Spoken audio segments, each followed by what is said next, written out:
Então, pessoal, para finalizar nossa disciplina, o conteúdo da nossa disciplina, melhor dizendo, o último tópico é o tópico de mamália, os mamíferos. Vamos ver filogenia, morfologia, biologia e diversidade. A etimologia do grego mama é seio, né, por apresentarem glândulas mamárias desenvolvidas. Os nomes vernaculares são mamífero mesmo, a gente conhece como mamífero. Né? No passado ainda foram chamados de feras ou bestas, qualquer mamífero não humano. As características diagnósticas apresentam glândulas mamárias, secreção de leites e pelo. Tá? Surgimento e radiação, o ancestral sinápsido desses animais, né, dos mamíferos, ocorreu há 280 milhões de anos atrás.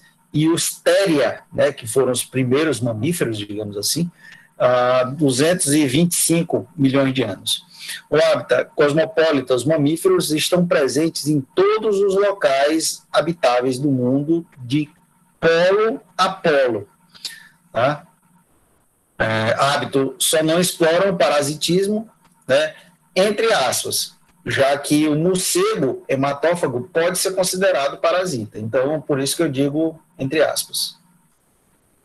O número de espécies descrita, cerca de 4.600 espécies, mas esse número pode ser maior.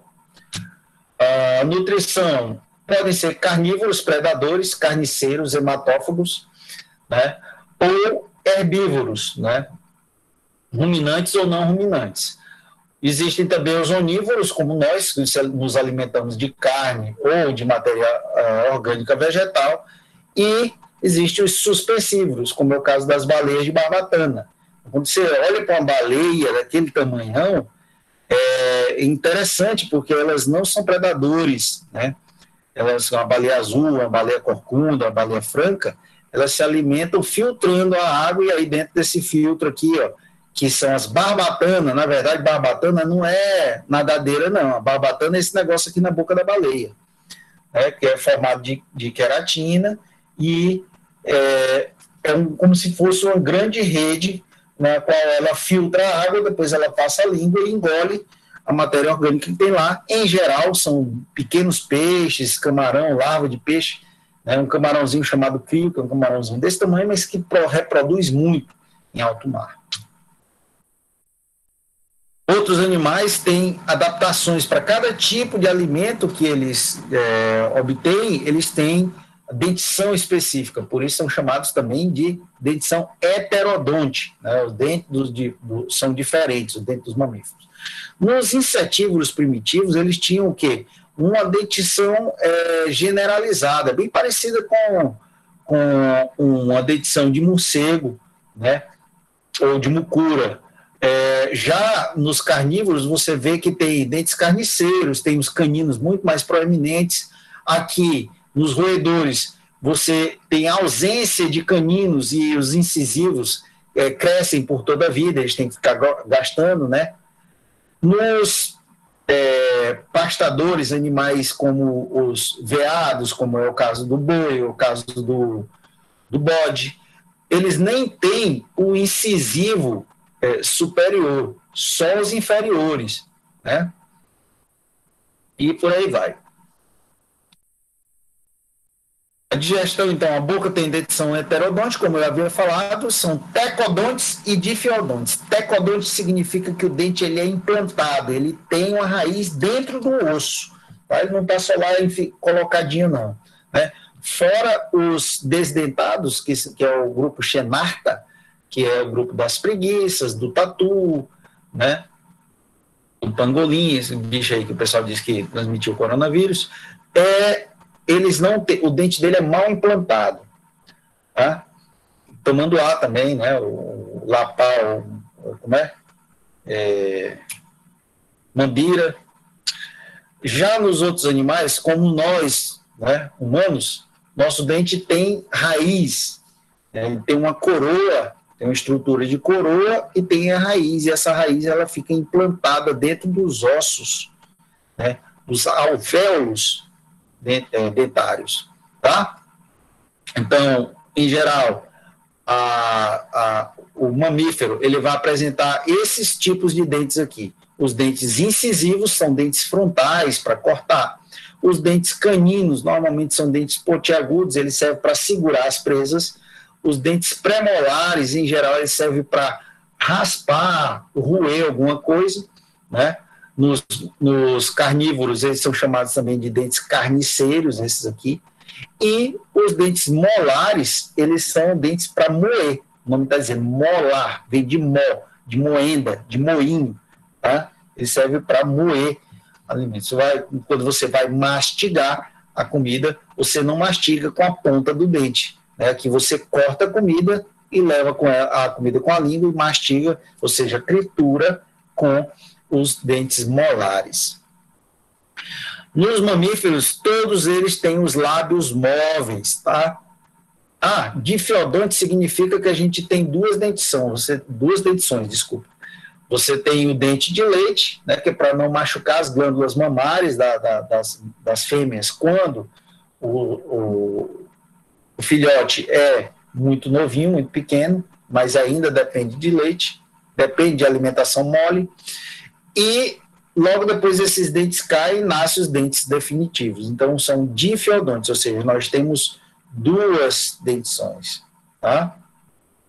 Lábio móvel em todos os grupos, língua carnosa, firme, fixa, com a mobilidade controlada voluntariamente, a gente consegue mover nossa língua à nossa vontade, e essa língua ela auxilia na deglutição e na produção de som e na gustação, né? Então a língua faz parte da nossa fala também, e ela tem papilas gustativas, né, e glândulas salivares que fazem com que a gente sinta o sabor do alimento da qual a gente está obtendo. Aí mostrando uma cavidade oral aqui de um coelho, né, com vários detalhes, vocês podem explorar isso depois. Deglutição, o processo de deglutição ocorre, né, com o auxílio da língua, olha aqui a língua muscular, tá? Glândulas salivares que vão, né, umedecer o alimento, o palato mole que vai fechar aqui a região respiratória enquanto você está manipulando, né, o alimento na boca, está trabalhando aqui o alimento na boca.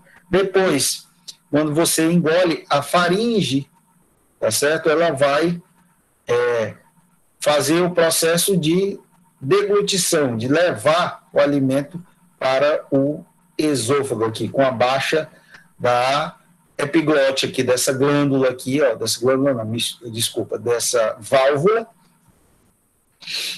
e logo depois o alimento segue ao esôfago, e do esôfago para o estômago. Olha aí, esse é um processo, né, o carinha comendo a pizza aí, olha. Mastiga, mastiga.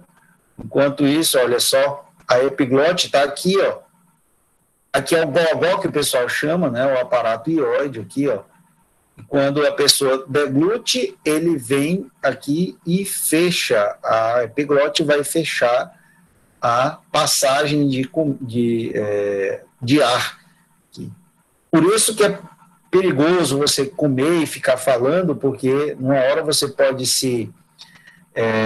perder um pouco dessa coordenação motora e o alimento tentar entrar aqui na cavidade respiratória, é o chamado engasgo. Só mostrando a abertura dos dutos das glândulas salivares.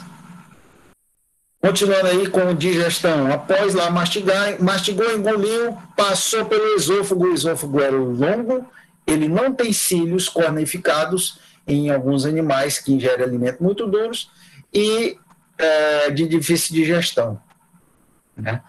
Animais, uma hiena, por exemplo, que come um boi com casco, com osso, com tudo, ela tem um esôfago bem cornificado para evitar furar, né, as partes pontiagudas dos ossos furar. Esses cachorros de madame aí, qualquer coisinha fura o intestino ou o esôfago desses animais. O estômago pode ser simples, né? O caso de estômago simples aqui, ó, como é o dos insetívoros, como o mussaranho. Um estômago saculiforme, olha só. como nos de humanos, de roedores, insetívoros e carnívoros, ou compartimentalizado com esfíncteres, como é o caso desses carinhas aqui. Como é que é o nome deles? Ruminantes. O estômago do ruminante tem o rumen, o retículo ulomaso e o abomaso.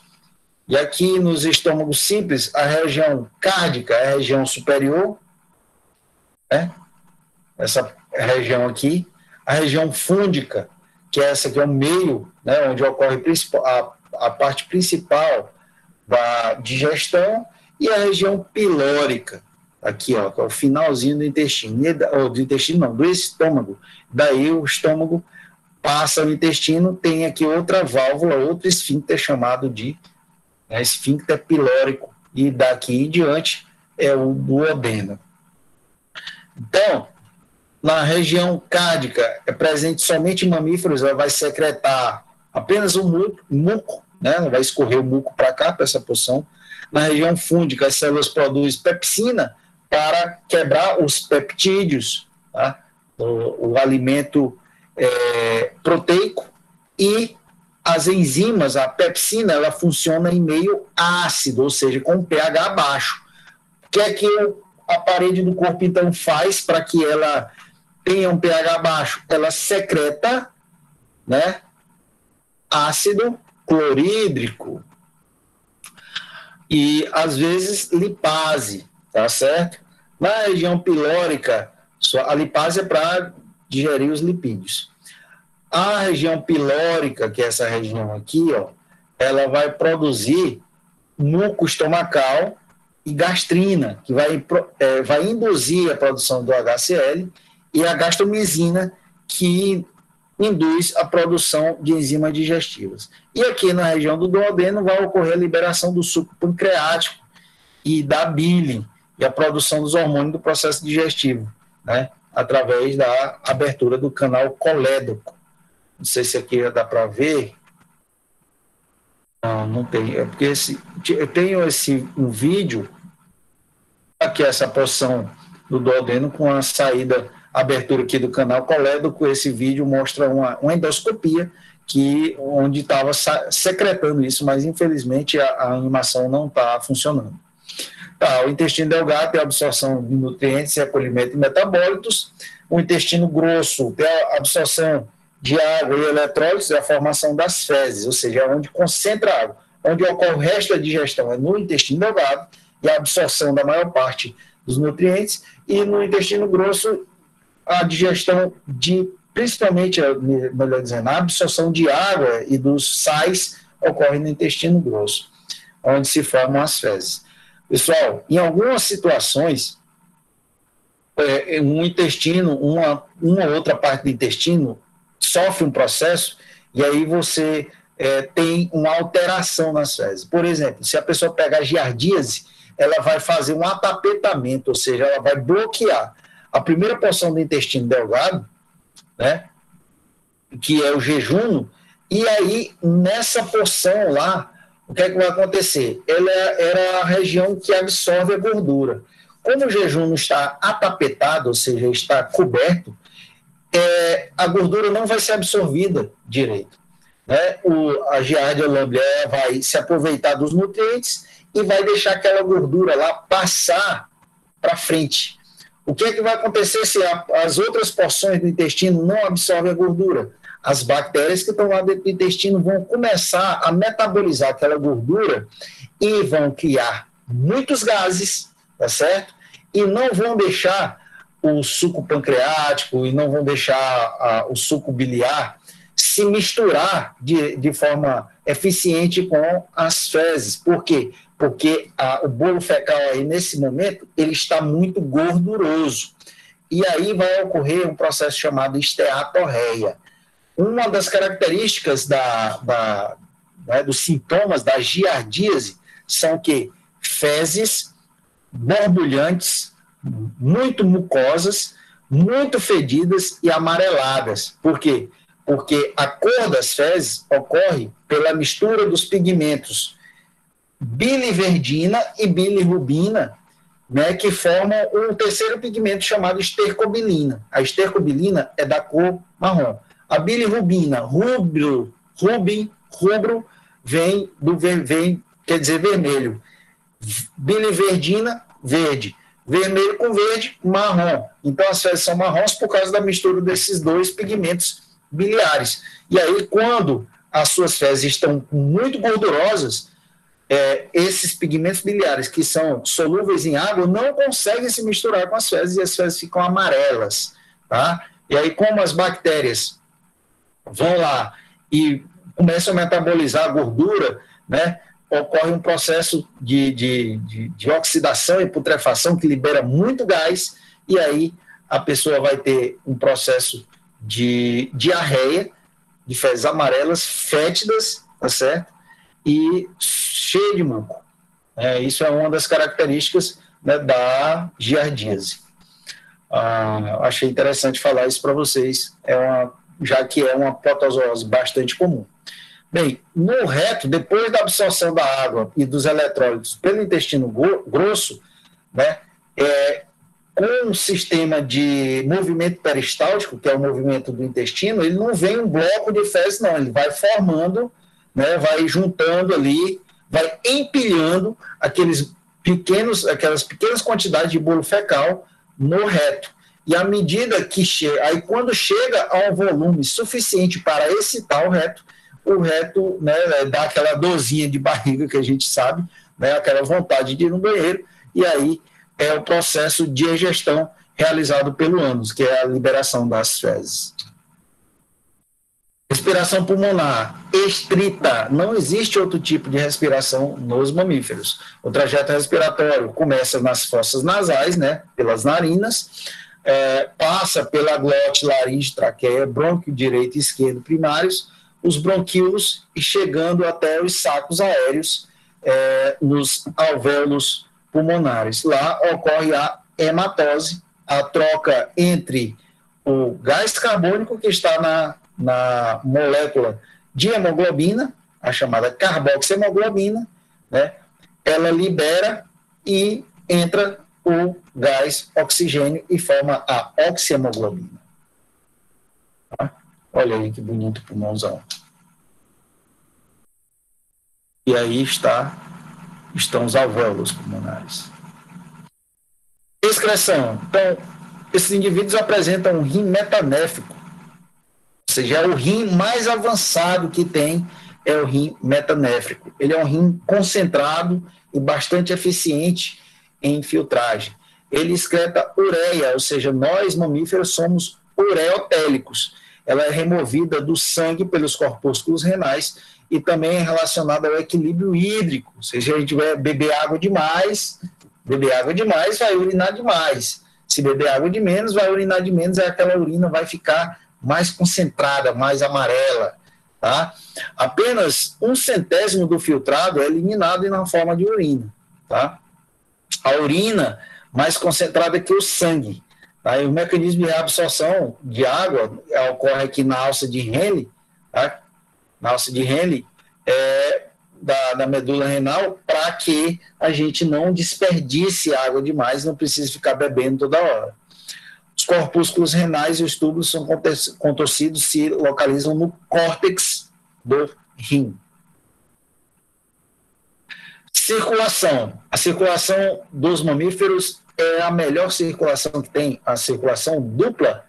Sangue venoso e arterial passa pelo coração, então nós temos a pressão alta, tá? Alta em relação aos demais animais. Só nós e as aves temos a pressão alta, assim, em uma circulação dupla. O coração é localizado no mediastino, né, na região ventral à faringe, e apresenta 4 câmaras contráteis, 2 átrios e 2 ventrículos. No nosso sangue apresenta plasma, leucócitos, trombócitos e eritrócitos.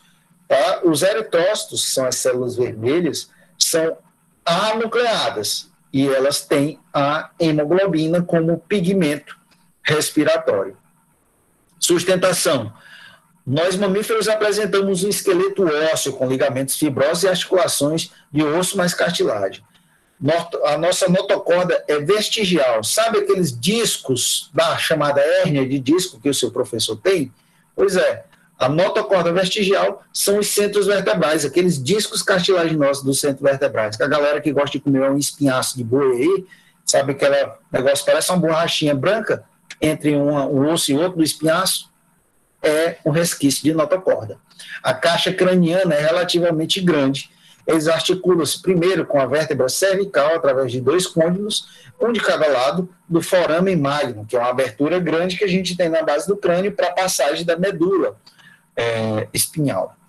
Os ossos cranianos são solidamente unidos por suturas, então você vê, se você olhar o osso, a cabeça é toda rachada, não, ali não é uma rachadura, ali é uma junta onde uma parte do osso passa pela outra e se conecta, tá certo? Há 7 vértebras cervicais, com exceções, existem bichos que têm mais vértebras, né, na região cervical, no pescoço, e existem os que têm menos também.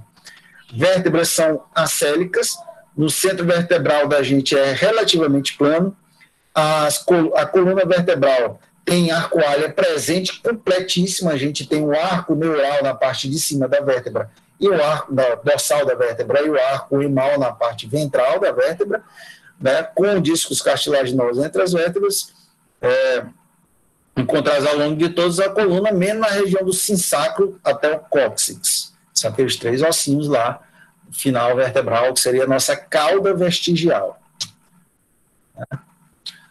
Então, aí estão mostrando as regiões vertebrais, vértebra torácica de 9 a 24, vértebras lombares de 5 a 7, vértebras sacrais fundidas para formar o sinsacro, e vértebra caudal varia de acordo com o tamanho da cauda, né?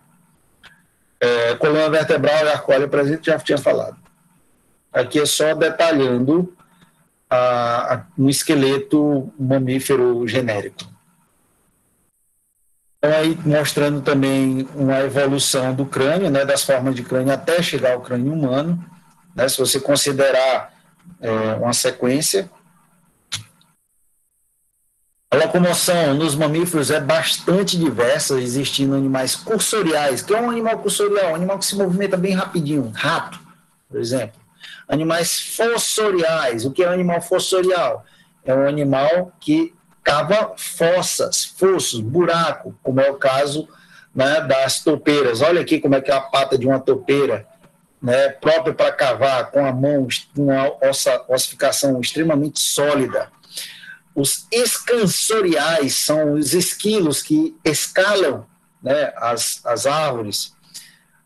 Estenossoriais, né, são os animais que se locomovem com poucos dígitos, com a pata quase sem tocar no chão, como é o caso dos cavalos, né, só tocam um dedo no chão. Os animais voadores são os quirópteros, né, os morcegos, nadadores, as baleias, e os saltadores, como os coelhos, por exemplo. Coelho, canguru. Revestimento corporal. A gente, né, o mamífero é um animal chamado com a pele completa. A pele possui escamas, pelos, glândulas mamárias, sebáceas, sudoríparas e glândulas de cheiro. O tegumento, né, que é a camada total da pele, apresenta um epiderme formado por epitélio estratificado de espessura variada, né? Você consegue perceber isso, não precisa nem ver no microscópio, mas a pele do dorso da sua mão, ela tem menos queratina do que a pele da palma da sua mão. A pele do meio aqui do seu braço tem menos queratina, principalmente se for nessa parte interna aqui, do que a pele do seu cotovelo ou do que o seu joelho, né? Por aí vai. Você vai passando a mão no seu corpo aí, descobrindo qual tem menos, qual é menos estratificado, qual é mais estratificado. Uma dica: a sola dos pés é a região mais estratificada, né, de epiderme do corpo humano. Anexos: garras, cascos, espinhos, pelos, subpelos, chifres e cornos, todos são anexos córneos que os mamíferos podem ter. Coordenação: eles apresentam um cordão nervoso dorsal, como qualquer outro vertebrado, né? Nossa medula espinhal corre pelo dorso. O encéfalo é o mais bem diferenciado entre todos os vertebrados, com grande quantidade de sulcos, né? Sulco que eu falo são esses giros aqui no cérebro, aqui, ó, são essas estruturas sulcadas. O encéfalo não tem diferenciação. Não, aqui está errado, viu, pessoal? O encéfalo, há diferenciação entre hemisférios cerebrais, sim. Um doido, por acaso?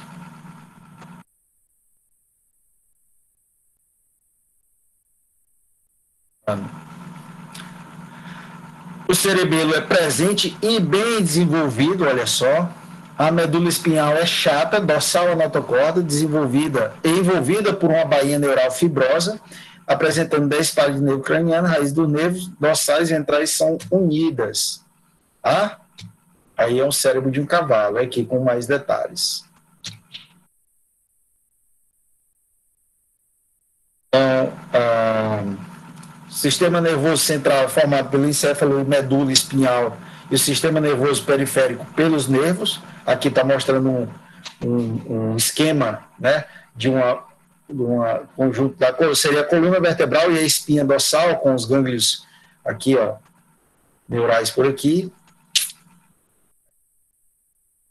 gânglios simpáticos.